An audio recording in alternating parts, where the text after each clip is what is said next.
Hello दोस्तों, स्वागत है आपका प्रीति पीसीएस में। और आज का टॉपिक है क्लास 6 का लेसन 5 और लेसन 6 का एमसीक्यू हिस्ट्री से।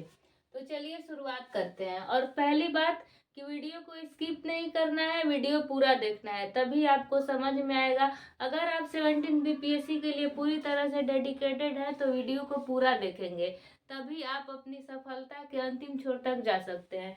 सोचेंगे कि चलो सिर्फ वीडियो देख के छोड़ दे, तो ये आप मेरे ऊपर एहसान नहीं करेंगे, ये आपके ऊपर एहसान होगा। इसलिए वीडियो पूरा देखिए। तो चलिए शुरू करते हैं। पहला प्रश्न है, महाजनपदीय युग में कृषि क्षेत्र में दो बड़े परिवर्तन आए थे। इन परिवर्तनों के संदर्भ में निम्न प्रश्नों पर विचार कीजिए। पहला कथन है, हल के काल अब लोहे के बनने लगे थे। हल के फाल, जो हल होता था उसका फाल अब लोहे का बनने लगा था। दूसरा कथन है, लोगों ने धान की कृषि बीज छींटकर करने के बजाय धान के पौधों का रोपण शुरू कर दिया। यानी लोगों ने अब धान का बीज छींटना बंद कर दिया और धान के पौधों का रोपण करने लगे। कौन सा कथन सत्य है? केवल पहला, केवल दूसरा, केवल पहला और दूसरा दोनों, न तो एक न ही दो। तो इसका सही उत्तर होगा पहला और दूसरा दोनों। यानी जो भी महाजनपद युग में आपका परिवर्तन हुआ था उसमें लोहे के जो हल के फाल लगाए जाते थे वो लोहे के बनने लगे। और दूसरा चीज कि छींट कर धान रोपने की बजाय वो पौधों का रोपण करना शुरू कर दिए। दूसरा प्रश्न है, निम्न में से कौन सा ऐसे नगर मगध की राजधानी कभी नहीं रही?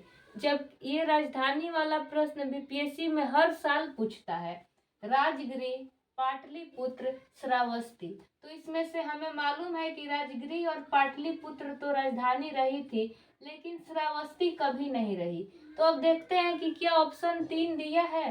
तो सही उत्तर का चयन कीजिए। केवल एक और दो, केवल 3, 1, 2 और 3 कि तीनों कभी नहीं रही। तो इसका सही उत्तर हो जाएगा केवल 3। यानी जो श्रावस्ती थी वो मगध की राजधानी कभी नहीं रही थी, बाकी राजगृह और पाटलिपुत्र। और ये भी प्रश्न पूछता है, पाटलिपुत्र को अपनी राजधानी किसने बनाई? तो उदयन ने। उदयन किस वंश का था? तो हर्यक वंश का था। तीसरा प्रश्न है, मगध के लिए निकट ही वज्जी राज्य था। मगध के निकट ही एक वज्जी राज्य था। तो इस वज्जी की राजधानी क्या थी? वैशाली थी, मथुरा थी, कौशाम्बी थी या चंपा थी? तो वज्जी की राजधानी वैशाली, ठीक, जिसे लोकतंत्र की जननी भी बोलते हैं वैशाली जिला को। तो ये वज्जी की राजधानी व से वज्जी, व से वैशाली, याद रखिएगा। कभी कभी जो 16 महाजन पद है उसके राज्य और राजधानी का नाम पूछ लेता है। ठीक, आते हैं चौथे प्रश्न पर। गणों या संघों पर निम्न में से किस शासक ने विजय प्राप्त की? मौर्य शासक ने, गुप्त शासक ने, कुषाणों ने या सातवाहनों ने? किसने गणों या संघों पर निम्न में से किस शासक ने विजय प्राप्त की? तो इसका सही उत्तर हो जाएगा गुप्तों ने। जो गुप्त शासक थे वो गणों पर विजय प्राप्त किए थे।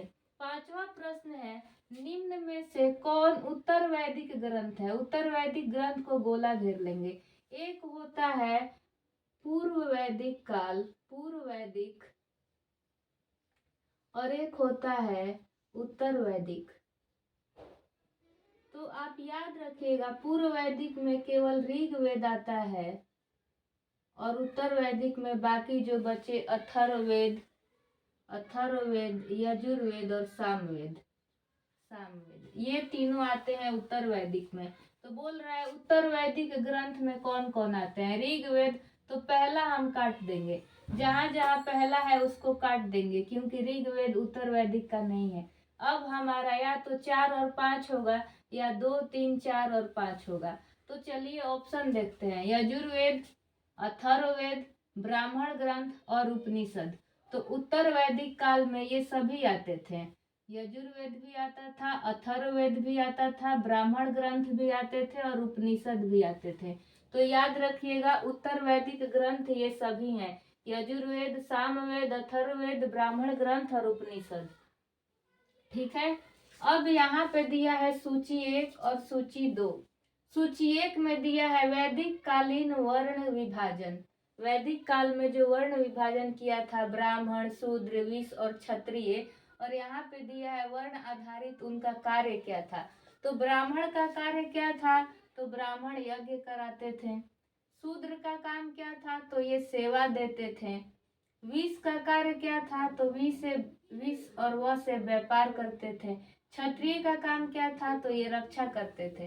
तो अब देखेंगे हम ए का 2 यहाँ है, इसको काट देंगे, इसमें है ही नहीं। ए का 2 और बी का 1, बी का यहाँ 4 आ गया कि शूद्र जो है व्यापार करते थे, तो ये गलत हो गया। तो हमारा सही उत्तर मिल गया ए का 2, बी का 1, सी का 4, डी का 3। तो याद रखिएगा, ब्राह्मण क्या से संबंधित थे, तो यज्ञ करते थे। शूद्र क्या करते थे, तो सेवा करते थे। वैश्य क्या करते थे, तो व्यापार करते थे। और क्षत्रिय क्या करते थे, तो रक्षा करते थे। आते हैं हम अपने अब अगले प्रश्न पर। चलिए आते हैं अब अपने अगले प्रश्न पे। हमारा 7वां प्रश्न है, प्राचीन महत्वपूर्ण नगर कौशाम्बी निम्न में से किस स्थान पर स्थित था। मेरठ उत्तर प्रदेश, गाजियाबाद उत्तर प्रदेश, इलाहाबाद उत्तर प्रदेश या वाराणसी उत्तर प्रदेश। तो हमारा सही उत्तर क्या हो जाएगा, इलाहाबाद यूपी। यानी कौशाम्बी कहाँ था, तो इलाहाबाद उत्तर प्रदेश। अब बोल रहा है 8वां प्रश्न, मगध के संदर्भ में निम्न कथनों पर विचार कीजिए। मगध के बारे में पहला है कथन कि गंगा और सोन नदियां मगध से होकर गुजरती थी। तो एकदम ठीक बात है। मगध का एक हिस्सा जंगलों से भरा था, तभी तो सुरक्षित था और डेवलप हो पाया। तीसरा है, इस क्षेत्र में लौह अयस्क की खदानें हैं।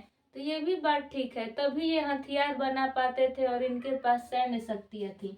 तो निम्न में से कौन सा कथन सही है, केवल एक और दो, केवल 2 और 3, 1, 2 और 3। तो इसका सही उत्तर हो जाएगा 1, 2 और 3। यानी ये तीनों कथन ठीक है। गंगा और सोन नदियां मगध से होकर गुजरती थी, मगध का एक हिस्सा जंगलों से भरा था और इस क्षेत्र में लौह अयस्क था। अरे भाई, उस टाइम मगध जो क्षेत्र था वो बिहार झारखंड सब एक ही में था, छत्तीसगढ़ वगैरह मध्य प्रदेश। बाद में ना उड़ीसा झारखंड सब अलग हुआ बिहार से, तो उस टाइम वहां लोहा का अयस्क था। तो ये भी एकदम ठीक बात है। अब कह रहा है 9वां प्रश्न, निम्न में से कौन मगध का शासक नहीं रहा है। यानी बिंबिसार, तो बिंबिसार तो हर्यक वंश का शासक था मगध का, ये तो ठीक है। अजात शत्रु, ये भी हर्यक वंश का था। महापद्मनंद, तो मगध में नंद वंश की स्थापना महापद्मनंद ने ही की थी, तो ये भी था। लेकिन प्रसेनजीत नहीं था। तो इसका सही उत्तर क्या हो जाएगा कि प्रसेनजीत मगध का शासक नहीं रहा था। इतनी बारीकी से पढ़े रहेंगे ना, तो कोई कैसा भी क्वेश्चन पूछ ले बीपीएससी कभी रुकेगा नहीं।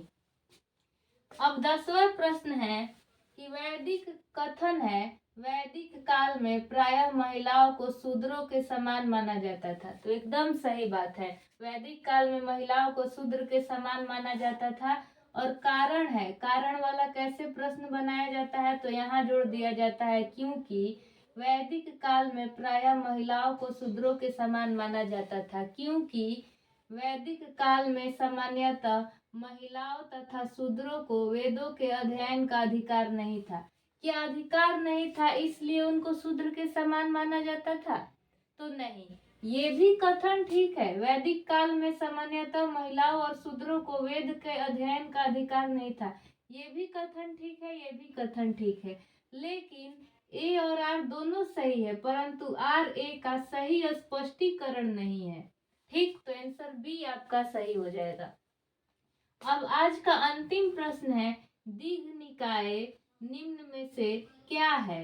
जैन ग्रंथ है, ब्राह्मण ग्रंथ है, या बौद्ध ग्रंथ है, या उपनिषद है। तो दीघ निकाय एक बौद्ध ग्रंथ है। उम्मीद करते हैं दोस्तों कि आज का सेशन आपको बहुत अच्छा लगा होगा और आप अपने तैयारी को धार देने में लग गए होंगे। तो ऐसे ही तैयारी करिए, वीडियो को देखिए, लाइक कीजिए, शेयर कीजिए, और अगर आप वीडियो पे नए जुड़ रहे हैं, नया मेरा वीडियो देख रहे हैं, तो चैनल को सब्सक्राइब कर लीजिए ताकि हम एनसीईआरटी का जब हम क्लास इस वीडियो में हमने 5 और 6 के क्वेश्चन लिए हैं, तो हम क्लास 6 के 7 और 8 चैप्टर जब डील करेंगे, उसके बाद 8 से लेके 12 चैप्टर तक है क्लास 6 में। उसके बाद हम हिस्ट्री का क्लास 7 शुरू कर देंगे। वैसे ही क्लास 8 और क्लास 11 तो शुरू हो ही चुका है, एंशिएंट हिस्ट्री।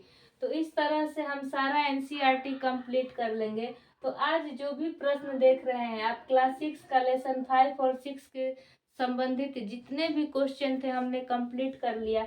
नेक्स्ट वीडियो में हम मिलेंगे क्लास 6 का चैप्टर 7 और 8 का एमसीक्यू लेके।